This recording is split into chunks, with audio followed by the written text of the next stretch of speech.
Hand cannons are my favorite weapons inside of Destiny.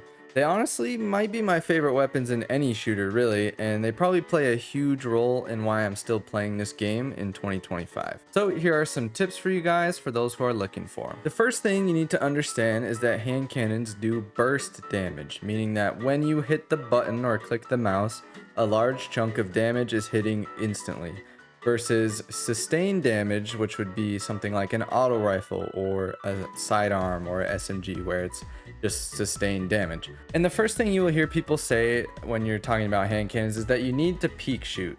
And this is absolutely true, but I think there are two different ways to do this. There is peek shooting, and then there's what I'm going to call poking, or I guess like poke shooting.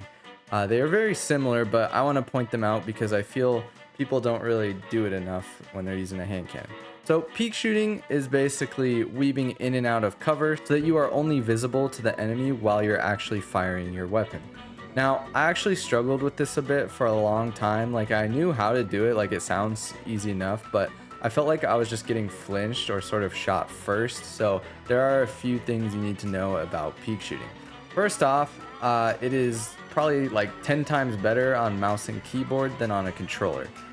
You can just do the buttons faster, basically. Like when you click left versus right on a keyboard, it's instant, whereas the controller, if you think about the left thumbstick, it has to drag all the way across the middle. It's just not as instant, and it doesn't sound like much, but when you're like actually going in and out of cover, it makes a huge deal. And especially when there's latency and aim assist in this game, it does actually end up mattering a lot, but you can still do it on a controller. There are a few things that you can do on a controller to help, whether it's in game or if you have a pro controller of some sort. Try to lower your dead zone on your left thumbstick, which is the movement. This will sort of help you move left to right much faster. Not quite at the keyboard level, but still a pretty big improvement from the stock settings. I will say it does get a little weird at first, but you'll get used to it. Definitely worth doing. The other thing to help with peek shooting is to use high mobility. High mobility affects your strafe speed. I had a 2 mobility warlock for forever really, and then when I went to hunter, it was so much easier. So if you're specifically trying to peek shoot, I would say maybe try it on hunter or just a class with high mobility. It's probably pretty beneficial. The other tip with your peek shooting is you're not really looking to aim at them. Like, you're not trying to line up your shot on them. You're really just pre-firing them and even spamming, honestly, if you need to. Don't try to sit there and line up the shots. Just see, like, picture where they were the last time you saw them and then just pre-fire it. That's basically how you want to think about doing it. If you're sitting there trying to like react to them as you peek and like line up the shot and aim, you're just going to get flinched and you're going to get shot first. You're pretty much just pre-firing and spamming, at least as sort of your thought process should be going into it. Thinking about it like that helped me a lot, and it's actually, I think, what most players do. Like I said, if you try to wait, you're just going to get flinched. So just picture where they were in your head when you're back around the corner and just pre-fire that spot. Okay, now for poke shotting, I guess is what I'm gonna call it, or poking. This is very similar, but I want to put it out there so people can start thinking about it. It's much easier on a 120 hand cannon, but you can do it on, I guess, all of them really. An example of this would be you sort of slide a corner or some cover. You just want to make it so you're barely peeking out. So you slide, and then just like at the very end of your slide, you're coming around the corner and you can just fire 1 bullet. And basically what this does is on their screen, if you do this right, you're really not going to pop up. You might for like a couple frames, but there's no way that you can really react to it if you do this correctly, especially if they're not fully expecting it. So basically what you're doing is you're starting a fight with like 90 health advantage or whatever your hand cannon hits for. So basically what you would do is you would slide and then just get like the 1 poke, and then you could slide out fully and you can commit and you're already starting. You only have to hit 2 shots, right? Versus they would have to hit 3 or whatever weapon they're using, if that makes sense. So basically it's just a way to start the fight with free 90 damage. It's also very safe. You can also peek and then realize, oh, there's 3 guys standing there in a rift, all invisible with their pulses, so you don't have to peek fully. It's a good way to get information as well. And honestly, this can win rounds or even games. Just poking out and getting 1 bullet can actually be huge. You don't have to fully fight and fully commit to every fight. You do have teammates and that can help you and can finish kills. I can't tell you how many times I'll just slide and poke and hit someone for 90 damage, then maybe slide back, poke, hit someone else for 90 damage, and it ends up winning the fight in the grand scheme of things, because you do have other people on your team shooting. So eventually one of those pokes is going to result in a kill. And as you know, in Destiny, once the first kill happens, it's basically over. So yeah, I do think they're very similar. They're probably the same thing, but I guess it would just be another way to think about it. So yeah, poke shotting. Next up, let's talk about recoil and hitting your shots. One tip is to pace your shots slowly and focus on hitting your headshots. Now, this is good to do at the beginning, and I've seen a lot of different videos and a lot of people say you should always pace your shots and like take it slow, but I'm gonna be honest with you, in 2025, that's just not the case in my opinion. Everyone is infinitely better now, and the guns are infinitely better themselves. No one at the high level is going to miss. If you're not shooting at the max RPM, you're gonna lose against good teams. You just are. Obviously you don't want to miss, and it's better to pace your shots than to miss, but I'm gonna keep it real with you. You will need to work to get to that max RPM to kill better players these days.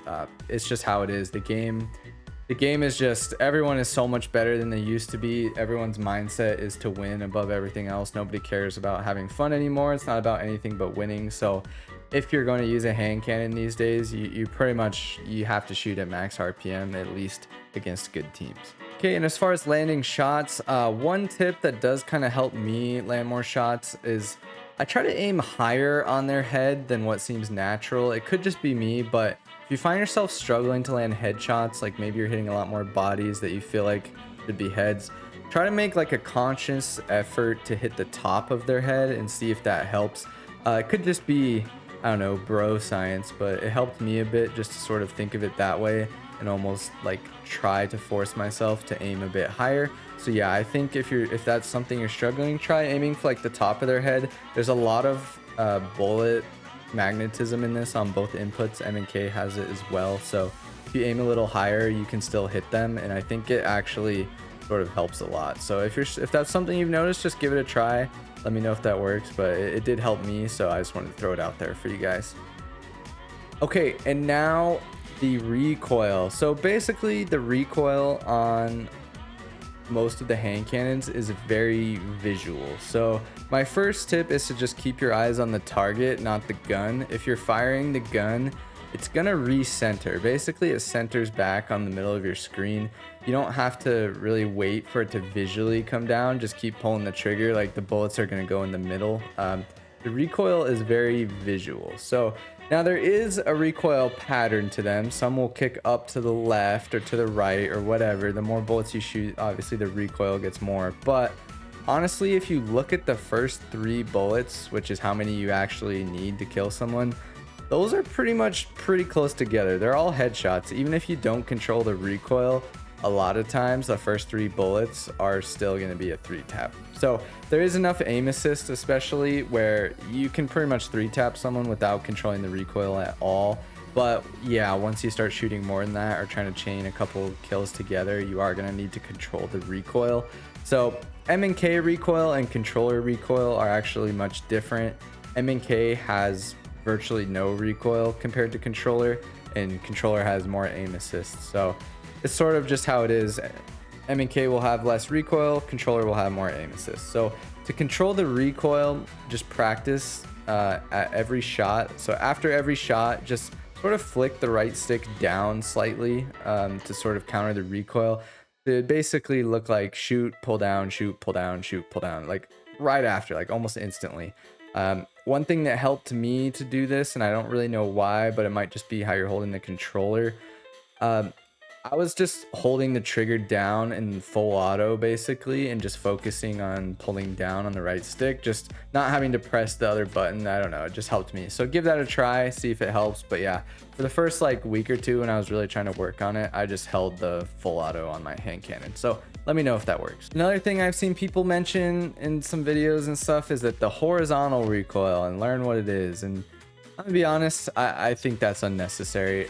Never in my life have I ever checked the horizontal recoil of my hand cannon and then tried to consciously compensate for it. Like, there's enough aim assist in this game. It'll just hit them. You don't need to worry about the horizontal recoil. Like some games you really do, and it's really important, especially on M&K.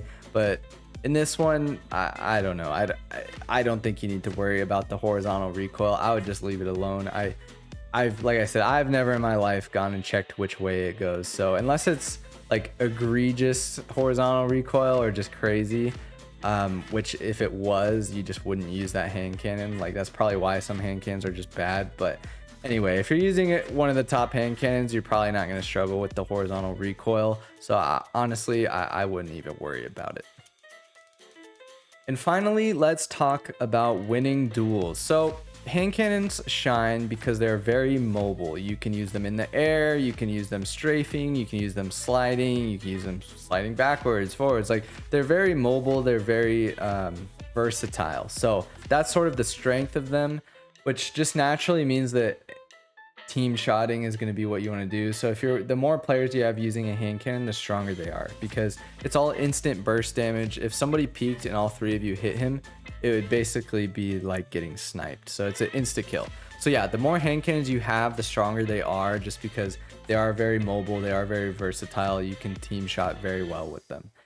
The other thing is that you can strafe and you can slide with them. You pretty much most kills you want to be sliding someone. Yeah, there's a time to peek shoot and there's a time to slide. Those are basically your two options. You never really want to be kind of in a dead zone between those two things, right? If you're just kind of standing there in the open, it's probably not what you want to do. If you're just running someone down with it, unless they're low health already, probably not what you want to do. You basically want to be sliding an angle or peek shooting. Those are kind of the two options in general that you want to be focusing on. Anything else you can get away with a hand cannon, but it's definitely not going to be to its strengths. Another thing is that you can actually crouch shoot with the hand cannon pretty well. It's actually pretty effective, especially against other hand cannons, because again, if you miss a hand cannon bullet, it's pretty much over. The TTK is not great, and then once you miss, it's just terrible. So if you miss a bullet or get flinched, it's pretty much going to be over as far as a 1v1 goes. So any sort of crouch or anything like that to sort of,